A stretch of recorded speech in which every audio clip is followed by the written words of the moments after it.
जय श्री राम। मैं एस्ट्रोम्बुजा अपने चैनल पे आप सभी का बहुत बहुत स्वागत करती हूँ। और जो भी सब्सक्राइबर उम्र में मुझसे बड़े हैं उनको प्रणाम, जो छोटे हैं उनको ढेरों आशीर्वाद। और जो मेरे वीडियोस को लाइक कर रहे हैं, शेयर कर रहे हैं पर कमेंट नहीं कर रहे, उनसे अनुरोध है कि मेरे जो वीडियोस को देख रहे हैं उस पर कमेंट करें, जिससे जब वो मेरे लाइव पे आते हैं तो मुझे पता तो चले कि वो मेरे ऑलरेडी सब्सक्राइबर हैं। मुझे पूछना पड़ता है कि सब्सक्राइबर हैं या नहीं हैं, तो ये थोड़ा सा ठीक नहीं लगता है।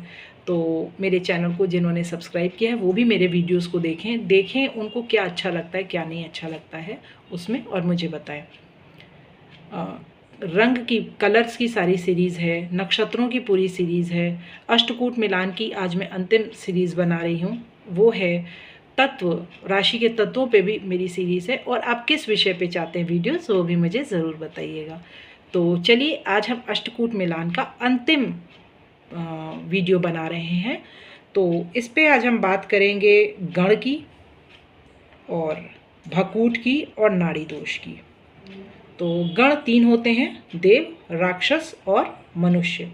तो अगर इसमें भी वही नियम लागू होगा जो योनि में था कि जो वर की योनि है वो ऊपर होनी चाहिए और दोनों ही एक दूसरे के शत्रु ना हो। तो जैसे राक्षस योनि की मान लीजिए कन्या है तो जो वर होगा वो भी राक्षस योनि का होगा, और अगर देव योनि की कन्या है तो उसका विवाह देव से ही होगा।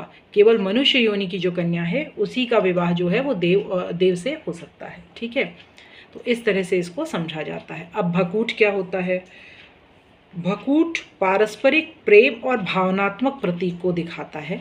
ये लग्न से और शुक्र से देखा जाता है।